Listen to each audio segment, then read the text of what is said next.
Hello guys, আসসালামু আলাইকুম। It's my Farhana Tapasi family vlog. প্রতিদিনের মতো আজকে আমি একটি সকালে নাস্তা নিয়ে হাজির হলাম। সেজন্য আমি এখানে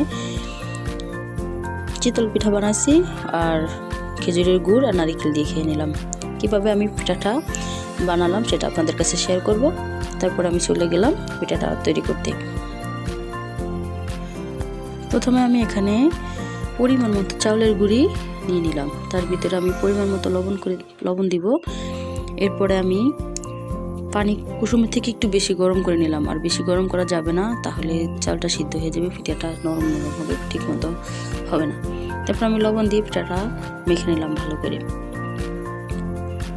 গুঁড়িটাকে আমি এখন মেখতেছি। মাখার পরে এর ভিতরে আমি কুসুমের থেকে একটু বেশি গরম পানিটা আস্তে আস্তে ঢেলে দিব। আর হ্যাঁ, আমি পিঠাটা সাথে সাথে বানাবো, সেজন্য আমি পিঠাটা ভিজতে দেরি হয় চালের গুঁড়ার, আমি বেশিক্ষণ রাখা যাবে না, সেজন্য আমি ব্লেন্ড করে নেব যাতে পিঠাটা সুন্দর হয়। আর আপনারা যারা দিতে বানাবেন তারা 1 ঘন্টা 1.5 ঘন্টা আগে ভিজিয়ে রাখলেই হবে। চাইলে ব্লেন্ড করে দিতে পারেন, ব্লেন্ড করলে পিঠাটা ডোটা ভালো আসে। তারপর আমি অল্প অল্প পরিমাণ পানি দিয়ে আমি এখন এটাকে ভালো করে আস্তে আস্তে আস্তে আস্তে মিক্স করতেছি। এদিক দিয়ে আমি ব্লেন্ডারটা রেডি করে নিলাম। ব্লেন্ডারের ভিতরে আমি দিয়ে দিব। আমি আর একটু পানি অ্যাড করব। এখন আমি পরিমাণ মতো পানি অ্যাড করে নিলাম, করে আমি এটাকে ভালো করে মেখে নিলাম। আমার কাইটার ঘনত্বটা কতটুকু সেটা আপনারা দেখলেই বুঝতে পারবেন। চিতল পিঠার কাইটার ঘনত্বটা একটু রাখবেন, আস্তে আস্তে পানি ছেড়ে দেয় গুঁড়িটা থেকে, যদি ভিজিয়ে রাখেন। আর ব্লেন্ড করলে তো দিবেন না অবশ্যই।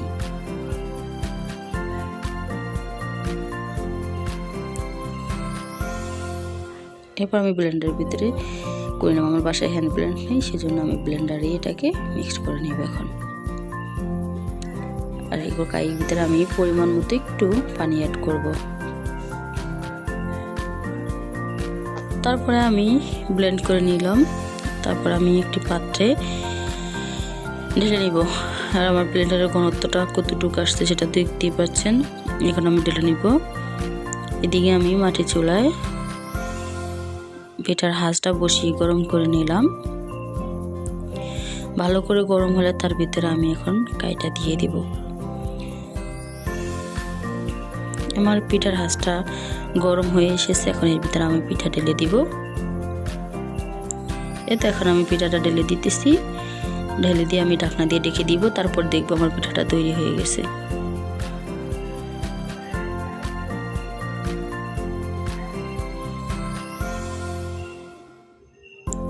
এখন আমার পিঠাটা হয়ে গেছে। দেখেন আমার পিঠাটা দেখতে কতটা সুন্দর হয়েছে আর তুলতুলে নরম হয়েছে।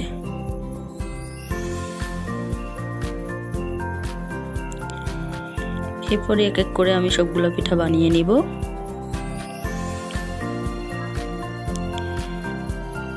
এইভাবে করে আমার পিঠাগুলো বানানো শেষ। এরপর আমি চলে যাব খেতে।